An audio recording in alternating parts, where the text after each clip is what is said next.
Honor to have you here. Oh, it's a And privilege. we had an a honor couple for of me. crew members in, and I just said to him, we had an AD that worked on The Revenant, and he said this was as exhausting. And anyone who knows about that production knows The Revenant, you really took on God there. So Well, I don't know you, but I was saying to Josh that I'm exhausted just watching the movie. Like not only it's a very, for me, sensorial movie, emotional. It's a ride, obviously, but as a filmmaker, you can see when there's in every frame blood and rhythm. You know, that's how I feel that every molecule, every DNA of this is full of that. There's no one single frame in any scene, in any sequence that really is there, that is not really palpitating with some certain amount of thought and the deliberate purpose of it and the beauty of the execution. So it's stunning. It's really stunning every wow, frame. thank you so I have much, to say. Alejandro. And yeah, I- I think it's rare to find films like this nowadays. I have to say, and for me, it's a privilege. And I have so many questions. I have to say that: is there any version of this film that exists that we will never see? Is there all, or there's a lot of things that are out there that you make yourself different decisions? Astonishingly, I went back to look at all of my setups and everything. Each day I would come in, you board the film, you story, you shot list it, and then you get on the set and you try to think of the blocking ahead of time. And there's a lot of, this movie is packed with life, and I have to honor that with as much subjectivity as possible. So you feel the kind of additive effect of, as people have described, as exhaustion. And so when I went back to look, for some reason, I always ask my camera department to give me statistics at the end of a film so I know my own statistics. And it's how many takes do I do, how many setups a day, how much film was shot. Really, And you got all that? I need to know it, yeah, so that when I do the next film, I can tell somebody, all right, well, I average this amount of things. And you can give a general idea of, this one I did a lot more takes than I used to. Some of the first-time performers, they take a little bit more time to massage into the world. And obviously the table tennis stuff was an unknown element to me.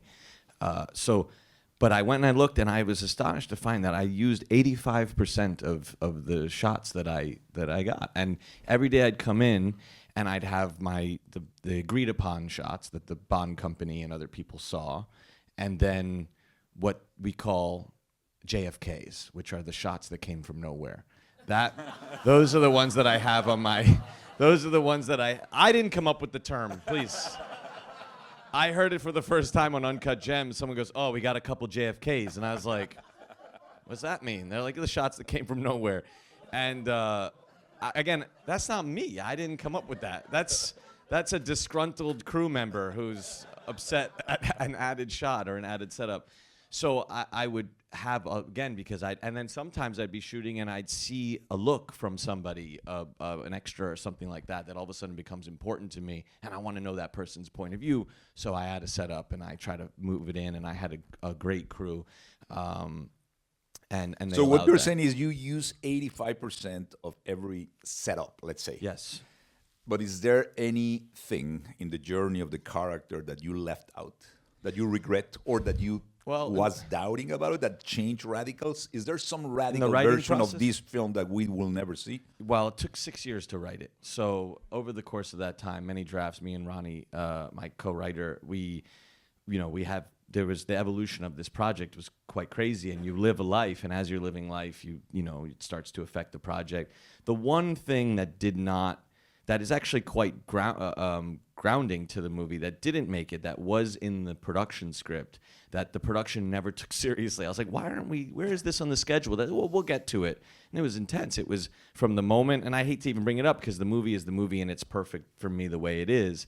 But from the moment he sees his child, under the credits was going to be his entire life leading up to 1987 when he's at a Tears for Fears concert with his granddaughter, and he's watching Kurt Smith singing Everybody Wants to Rule the World. But in that montage, you saw him become incredibly successful. He took over his uncle's shoe shop. He started Mauser Shoes franchise. He became incredibly rich man. All the metrics of success are there, and he's at this concert, and he's being reminded of the reason that he believed he was put on planet Earth was to be the world's greatest table tennis player, and that's not what brought him to quote-unquote success. So that was the, and then Kevin O'Leary, Mr. Wonderful, pops up behind him and bites him in the neck. That was, that really was in the script, and these were, and then again, this is I can't believe I'm even mentioning that. I'm so happy that that's exactly what I wanted to hear. Now we have that. But the project is told. The movie is told from the point of view of reflection.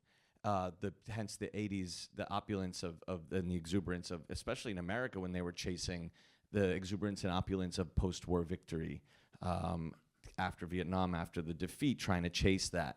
And that same feeling inside Marty as an older man, trying to chase that feeling, listening to this song. And the whole movie you're kind of watching through this lens of reflection. So that was, in a way, it's that is in the movie. You just don't see it. It's in the feeling of the film. Why that do not end up in the film? It's something that suddenly, as you said, you were asking where are we going to shoot it, and somebody took that decision, or you were playing like invisible, saying, well, that's not right. How you arrived to not have such a huge impact that would have been another movie. It's I mean, look, the film is about time in many ways, and it's better to end the film at this moment where you have to think about where time goes as opposed to describe and explain it. So I'm very, again, like I said, I don't want it in the movie. The decision to go into it from a practical level is, like, I had amazing producers, Anthony Katagas and Eli Bush, and who saw the film through, and they did. It was hard. We got as much on the screen as possible. This was a 46-day shoot with 4 days in Japan. Crazy with really intense days. The last day was 23 hours long, and and Anthony came up to me at hour 19. He goes, "What are we looking at here? Another 3 hours? Another 4 hours? Because you just tell me and I'll just listen." And I said, it won't be 3 hours. It's like actually the story of the Kubrick to Tom Cruise story when he went up to me. He's like, all right, Stanley, I'm here for you.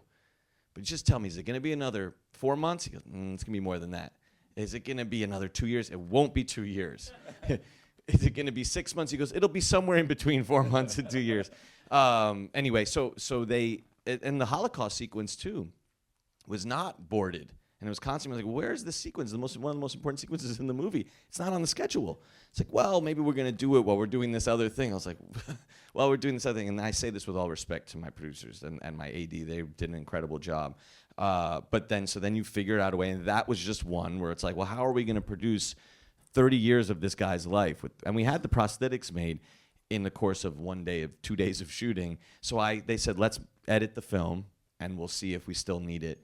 And it became almost immediately apparent that we didn't need it. And the only thing that we shot after we started the editing process was the Japanese sequence. No, it's such a great thing that you didn't do it, because I think you didn't need to do that. Because I think for me, your film, in a way, and I think that's what is brilliant where you finish. Because I think everybody else then can make their own assumptions or whatever emotions or, for me, I think you did something that Brecht in the theater did, which is like throw always a question in the most unexpected way.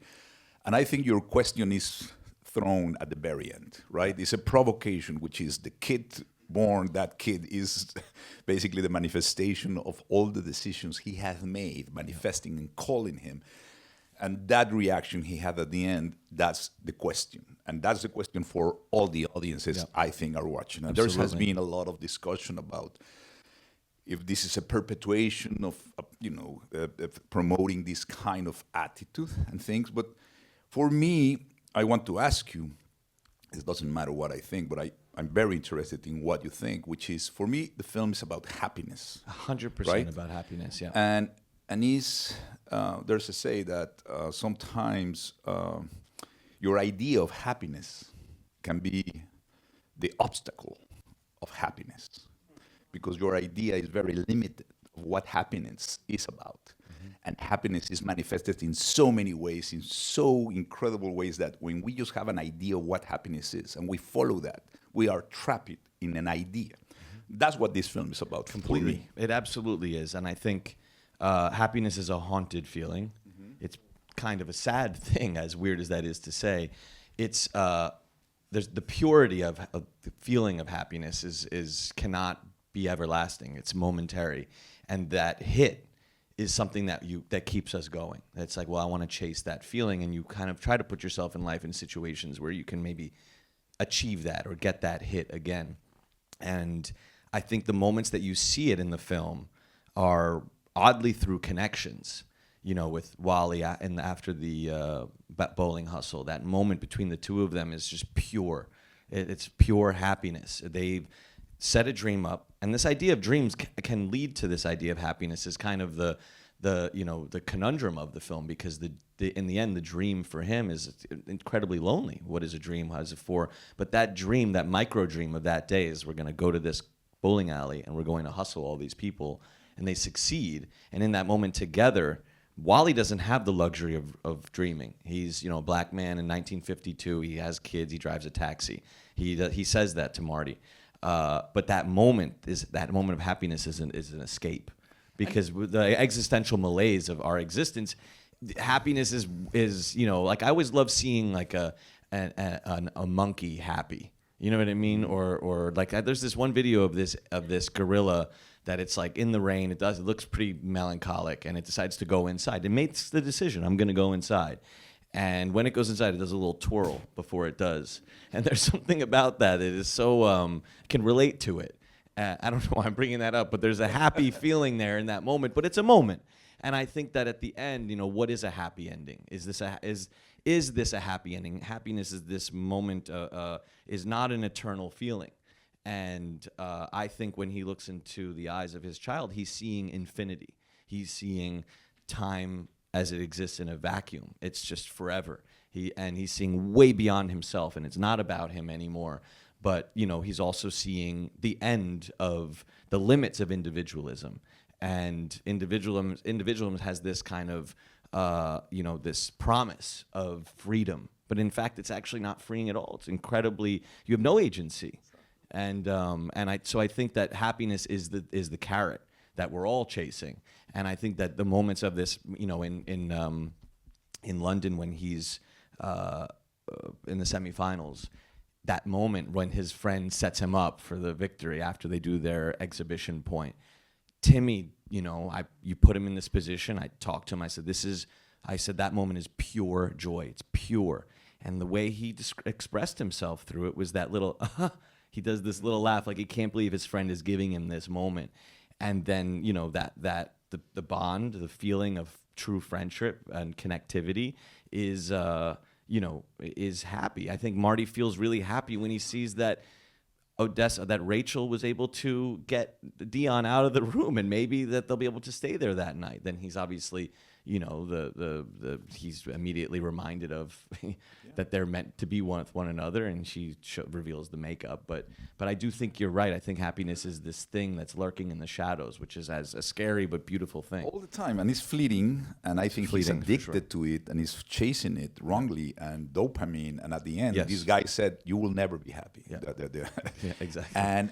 And he's right. I think that my question for you will be, is Marty building this mythology of himself, or this mythology is crushing him?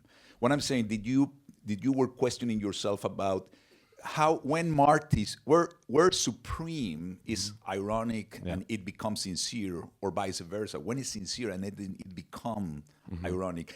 Because in a way, this idea of our culture that is chasing your dream, that's great, and the means justify the ends, right? And that's what this guy is like. No matter what, whatever I have to do to follow that, and that normally is admired. But I think there's ambivalence, and I think for me, the way I feel it is that Marty start realizing that his actions start getting consequence with everybody and start limited. But what I'm saying is that arc that you were building, that in a way in many of your films, or all of your films, are about this chasing idea of redemption, happiness, or dreams, and people is like a hungry ghost. You know what I mean? That's the term in Buddhist thing, that the hungry ghost, no matter how much they eat, they will be empty all the time. I have that sensation in many of your characters, most of your characters, if not all. And I want to ask you, what is the relation with you about it, and what is different here for you? You know, if you agree with me. Fascinating, good question. You know, I believe that, you know, and I think Marty talks about it in the beginning, he has a purpose. And I think that dreams are, you know, going back to happiness, dreams and this idea of self-fulfillment and being the supreme version of yourself, you know, I think that it's kind of a fool's errand. But it's essential. It's essential for us to do in order to try to understand or pull out some sort of meaning of life. But we don't know it. That's what's great about it, is that it keeps you in the moment. You know, it's my quest to make films are really to try to understand and figure out, and to sidle up alongside life, look into the eyes of it, and hope that it's going to tell me what the purpose is, and what is the reason for living. Now, that's a very heady thing to say, because when you see it in the micro, it's just someone living and someone chasing their dream, and someone in that process, that individualism, they're forging a path that's never been walked before. And because no one's ever walked it before, you're kind of happening upon unique, pure, sincere moments. And again, those moments of reflection, you are, again, hoping that something will be exposed to you. And in the end of the film, I think what's exposed to him is the great the purpose of humanity, which is a scary thing, is that we're just going to impermanence, just keep existing. And I think that feeling of like being here and having a reason to be here is why I'm so attracted to the idea of dreams and the idea of striving, because it gives you a purpose. It's the antithesis to, it's the antidote to existentialism. It is waking up and thinking, I have a reason to be here, and we can create one. And those self-creations, I think, come in the form of dreams, or we can be told one, and then the pride that you take in seeing that through is pride becomes your purpose. That's why anyone who takes pride in what they do, I have the utmost respect for. I love people who take pride. Meeting a custodian who takes pride in what they do, is that person's more interesting to me than half the people I meet in this industry. You know what I mean? Who just do it because whatever, it's a thing to do. So I think that's actually a good thing. Like, the idea of the thing to do is what I'm constantly railing against, and I think that my characters are also, the characters that I write with Ronnie are also kind of railing against, and they're chasing this feeling of purpose, this feeling of I belong here, I'm looking for my place in the sun, and I think that it's a, you know, again, it's almost like a fool's errand, because we're really just parasites, you know, on the planet. We are the aliens. I think what is fascinating, which I think we all can relate, and this is more beyond the moral kind of thing, is that the way he relate with people, and the way he used people for his own dreams, and this delusional idea that we can do our dreams by ourselves, or this individualism is a delusional idea that does not exist in nature. It's about cooperation, and it's like the wave that feel that's the wave. I'm a wave. I don't belong to the ocean. I said, no, you are a wave that you manifest in some moment, and you are. And I think these characters, in a way, try to be their wave and suddenly I think life start getting him, and he start realizing that the life is the shore, right? Yes, the shore, yeah. And all the way he treated people start coming back to him, and he starts seeing the limit. That's what I start feeling about this kid, which is very informed, incredibly played by Timothy. Yeah, Timothy's every single amazing frame is just like. Because he's a young kid on form with all the wrong, I would say, behavior by the right reasons. Yeah. Right reasons with the wrong behavior. Completely. And one thing that I would like to ask you, because Well, that's just a quick thing. I loved what you just said because, Ronnie and I, every once in a while when we were writing, I would say to him, well, he doesn't do anything wrong. He's like, well, hold on one second. He's like, there is a logic to what he does, like what you're saying right there. And I was like, well, what is he consciously doing that's wrong? And we both came to the agreement that he consciously hustles money out of those people in the bowling alley. And I was like, okay, that's wrong. He's stealing money. That is the one thing that we could both agree on. It's categorically wrong. Everything else, he's situationally. There's a reason for it, and he doesn't mean harm. He's just incredibly alone. But I do think the fact that he's young is part of the reason. The movie opens with Forever Young. And I think people who can stay forever young are people who, I think you're forever young. I think it's people who can remain sculptable and malleable and keep this feeling that the world is big, that the world isn't small. Because when you're young, the world feels endless. And when something feels endless, the concept of consequence kind of becomes minimized. Because there's this thing here, but the world is so big, so I can go over here. And then as time goes on, the world gets smaller, and the sense of consequence gets bigger. And I think that feeling of seeing an idiot in his 20s, is in a way it's relatable. And I think sport in general is a great kind of conduit for the human spirit and the human struggle, and obviously we have to root for him. So I think you're seeing all those complications. You're seeing the rootability of the character. But you can answer the question now. They are kind of pushing, but if we have a little time, because I don't care. I'll stay here 4 hours if you guys will. I have to I'm say, here with Alejandro Iñárritu. I'm here to. No, I'll start asking you about your new film. Be careful. No, I want to ask you. You open with this moment where he's in the shoe store and he get like the measure of 8.5. is that the kind of? You're so sharp, man. That was a scene. No, but let me tell you why. Okay, because suddenly you see 8.5. No. I know where you're getting. It's not a reference to the movie. It's because suddenly I want to go with something else because I don't know you guys, but I haven't seen in a long time an American film that has such an incredible landscape of faces. Every face is just stunning. I mean, every extra, everything is just so alive and so fresh, and you believe these people exist in 1952. And so this is the Fellini kind of thing. Yeah, Fellini absolutely. you crowd his films with that faces, and faces is cinema. Yeah, so absolutely. That was deliberately. So I mean, I'm so happy to hear that 8.5 was not an influence, but Fellini absolutely is a perennial influence. Jennifer Vendetti and I, we go through such painstaking lengths to make sure. To me, every character in the movie is the lead of the film.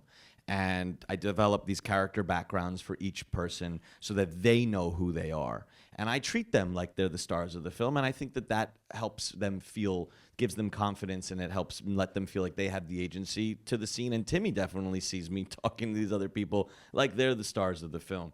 And I extended that to the extras and there's 3,500 extras in the film. And we went nuts with it. And at some point when the first day, the extras, I thought we had a control over it, and it wasn't. So then I had to overhaul it, and I go to production. I was like, all right, new rule.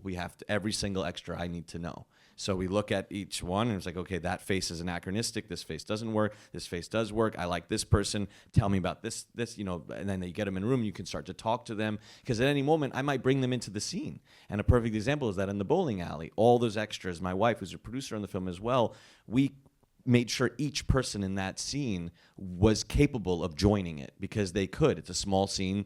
They can interact. They might talk to Tyler. They might talk to Timmy. So we went through such great lengths personally with Jack Fisk and Miyako Belizzi, my costume designer and my production designer, who you worked with on The Revenant, one of the great Jack Fisks. He's a historian. He's interested in these hidden histories. And he said to me, I'm designing a documentary for you. Because he knows the same way the extra people know that at any moment I might show something, or I might bring them into the film. And Jack is concerned, as I said to him, as like the garbage on the street. That needs to be perfect. I wanted to create the illusion that I was time traveling. So everything had to be perfect. The verisimilitude is life. That is it. There's no like, but it's also an imperfection the way life is imperfect. So you have to create it perfectly, then fuck it up. Then I have to go there and create the illusion that I can make the film the way I made my other films, which is stealing it from reality. So I get there and I'm making it as if I'm gonna get caught at any moment and I can't shoot it anymore. And I think that urgency that I'm pushing everybody for, that feeling you feel in the movie. And it's, every step of the way, you constantly have to disillusion yourself and naively approach each job so that you can categorize it in your movie, like, or in your minds. Like, okay, now I'm doing the costumes. Okay, a poor person buys a suit 7 years ago. I read once that the average age of a car on the road was 12 years old. So it's almost impossible to know what year you're really looking at. It's the kind of montage of eras that makes you feel like you're present in that moment. But all my departments, props people, Michael Jordan, again, Jack, Amiyako, and then Darius, who you've worked with as well. He and Ian Kincaid, the gaffer, they're reading about the types of lights that were being used then. So then they're going to color temperatures that you only saw back then. So I'm saying, I really love fluorescent lighting. I like the mistiming of fluorescent lighting. They said, well, fluorescent lights were different back then, Josh, so this is the color it has to be. So you're starting to see what feels exact to 1952, but that allows me to go and experience it in a kind of a present tense.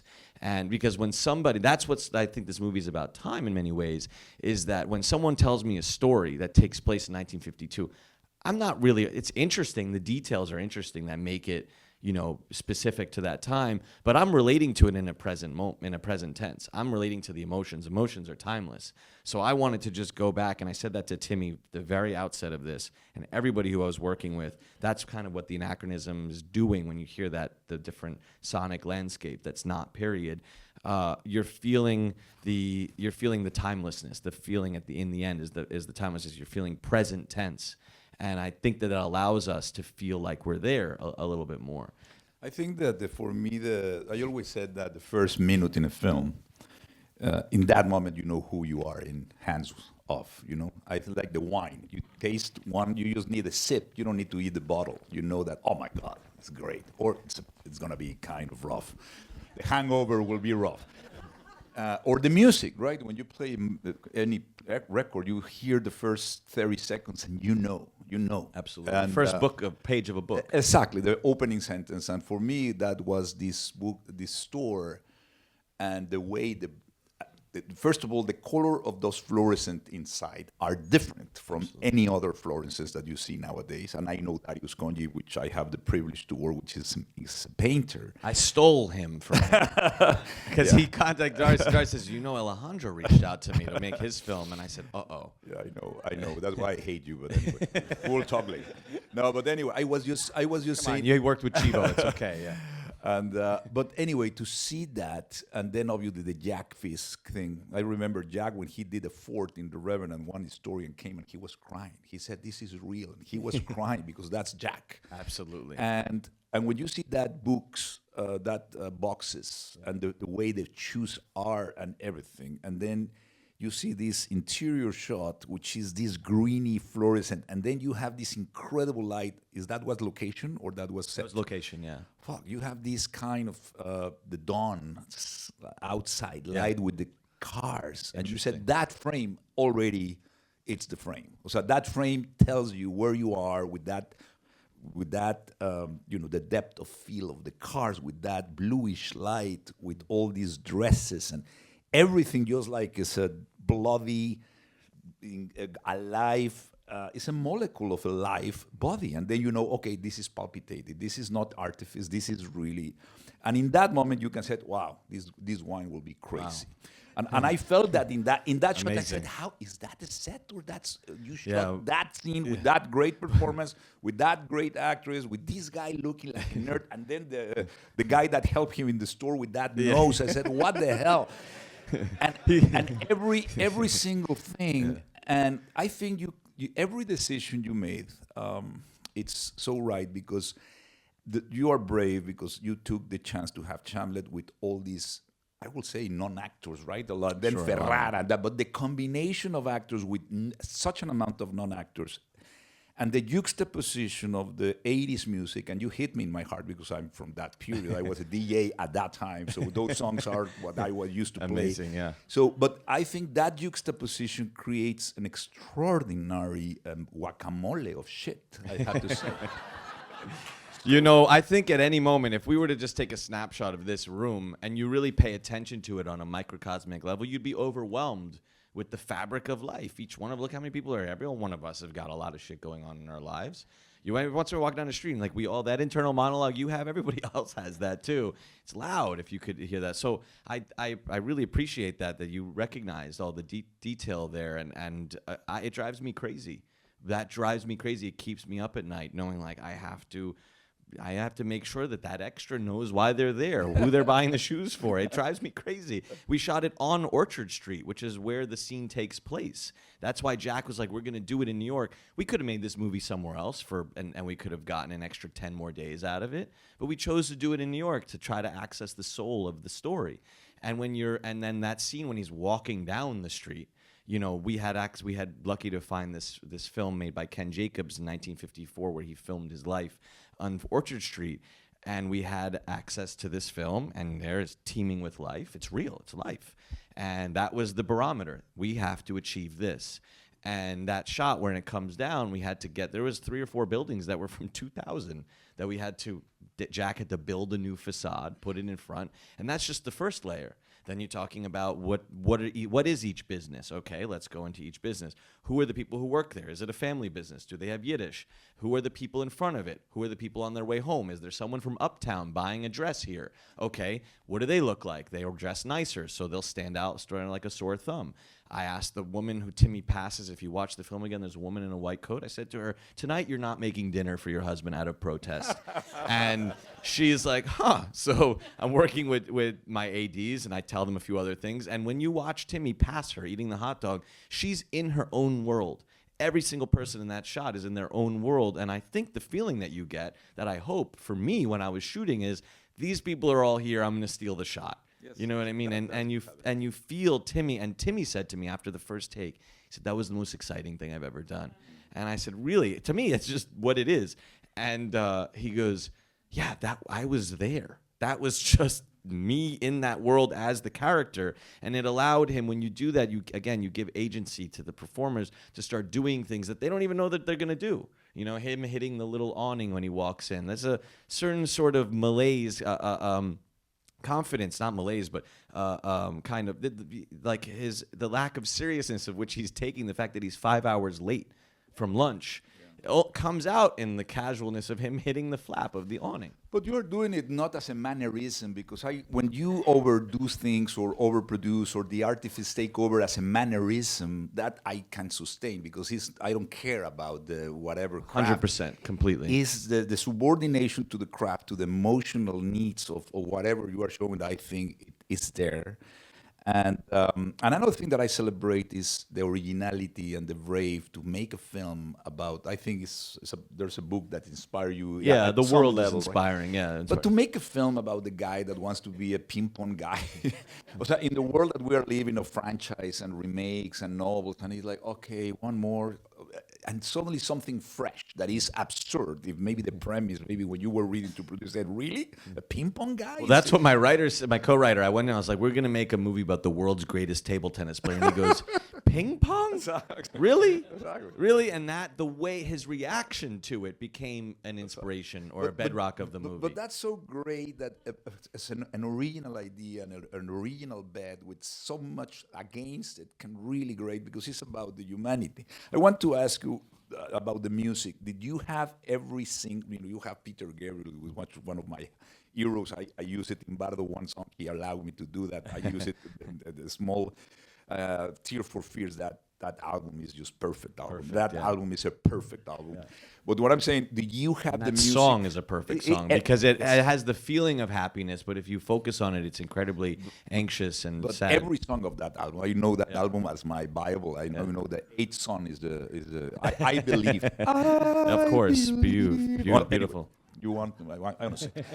So no, what I'm saying is, did you have all these, how was the discovery of this film in terms of the music with your musician, with your the score writing? How was that process? So in the script, all those needle drops were written into the script. You were writing. The first thing ever with the movie was I needed to see what this world looked like. My great uncle played with these people, and he could tell me a story, but I needed to see it. And I saw 1949 British Open, and these wiry guys bouncing off the place, and I just put I Have the Touch by Peter Gabriel. The time I like is the rush hour because I like the rush, the pushing of the people. I like it all so much. That was the vibe. And that, again, that anachronism, was speaking to it earlier, just felt right. And that was what I showed Timmy. I was like, we're going to do this thing, but it's not a period film. It's a movie that we're shooting in 1952. And so that feeling when he saw the music, that was the early concept. I'm going to do that. I told Darius that early on. This is the feeling. The DNA of the emotional.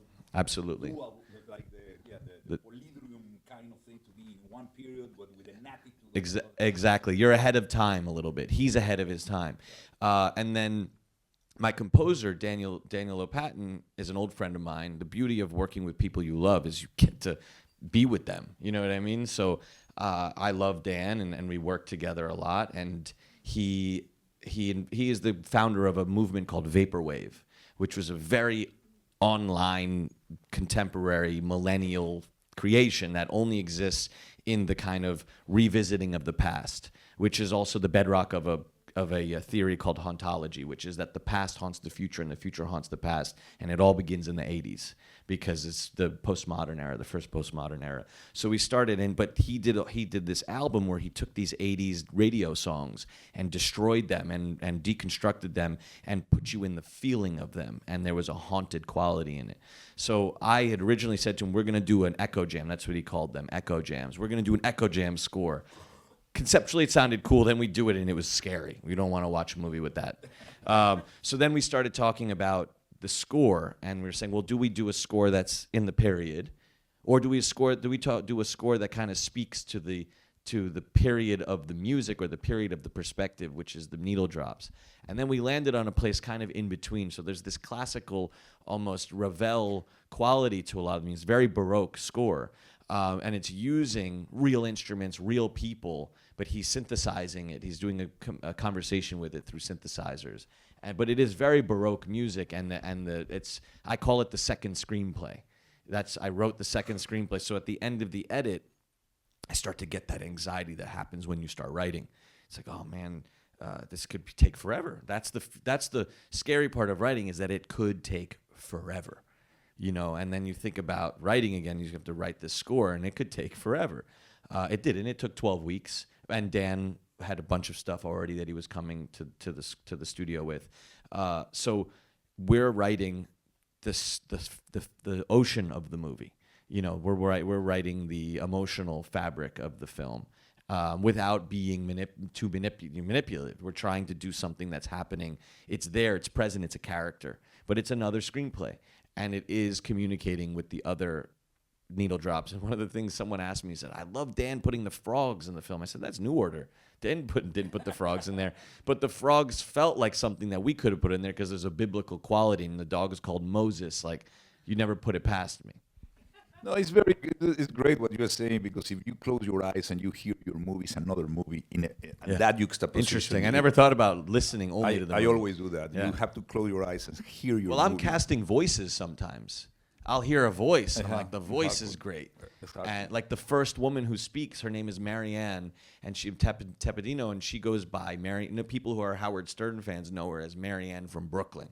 And every time she calls in, her voice, Howard Stern puts a crow. Rah! Rah! And I just knew, hearing the first voice, making it Marianne, and she's amazing looking too. That was just, amazing. Yeah, and she just looks timeless. But so the voices, the sonic landscape. So when I work with Skip, who did your friend's movie Gravity, he's knows that, to me, the soundscape is, every element. There's no element of the film that's not as important as the one before it, which is what makes the job so daunting, and so it's impossible. It's impossible. So the fact that the movies get made, I'm so proud of this movie, because it was impossible. Yeah, it's a miracle. Let me ask you one thing before we go, because I know that they are desperate, that maybe there's somebody else.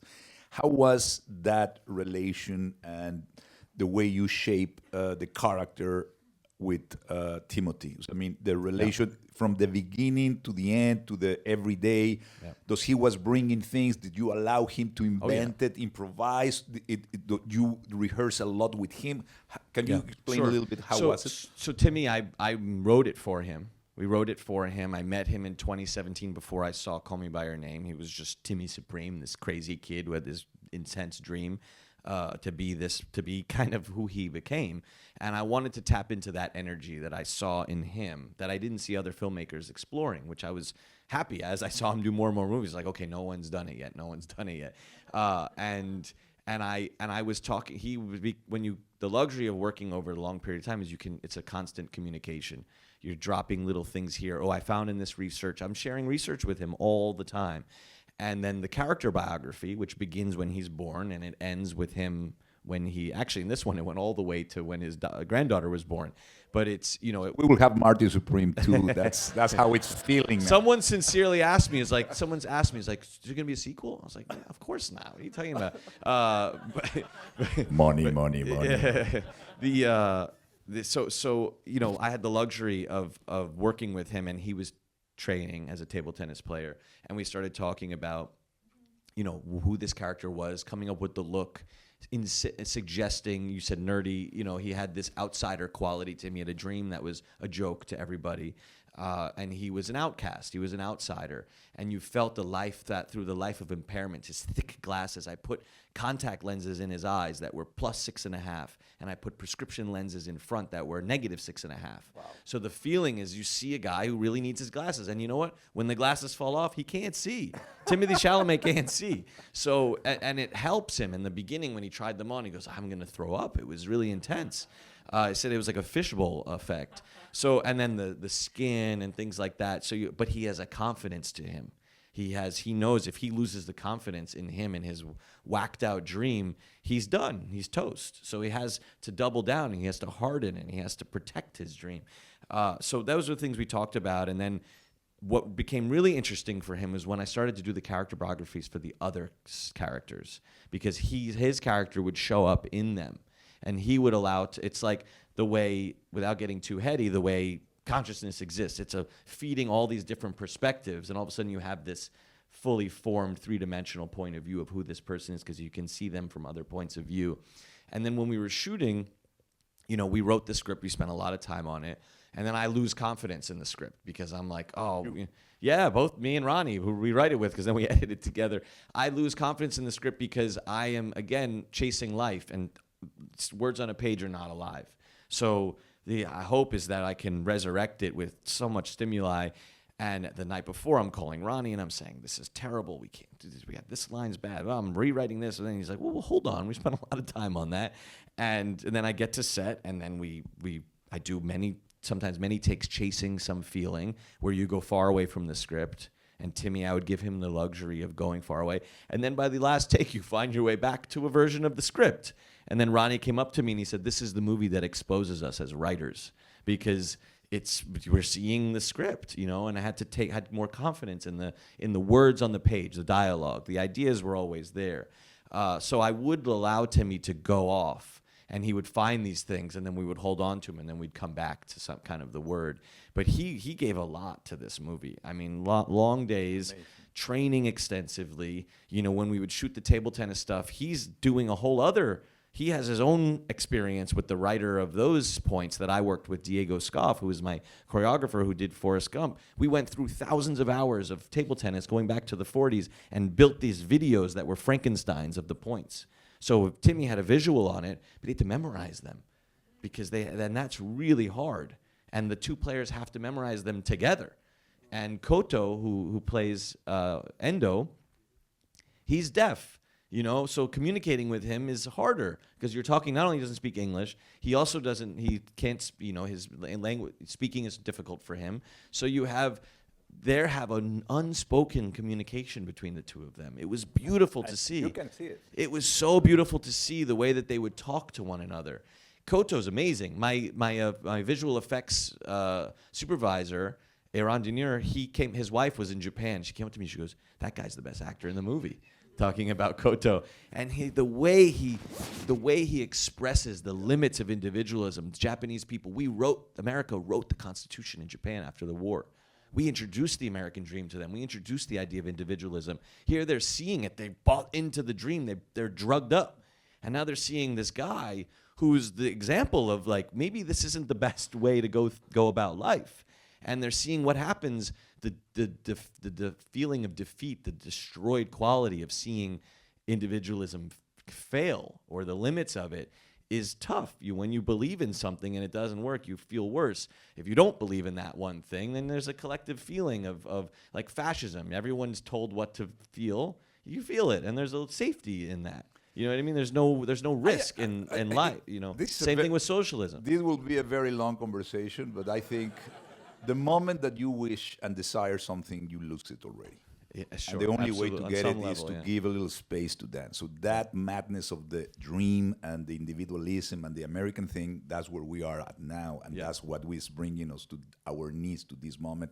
But that's another conversation. Yeah, sorry. But that's Sorry, what is everybody. beautiful. But that's what I think is the provoking question your film brought to the table is that. What is it about? If it's really worth to chase the dream that way, is the dream really a dream, or is madness? So all those questions. It's lonely. It's very lonely. It's a lonely, and nobody has the answer. No. And there is no immoral judgment. It's a very polyedric kind of thing. That's what I think make it. Anyway, there's so much. You should feel so proud. I think this is proud unique, of my whole team. Unique. Applause. Thank you. Thank you, Alejandro. Thank you. Thank you.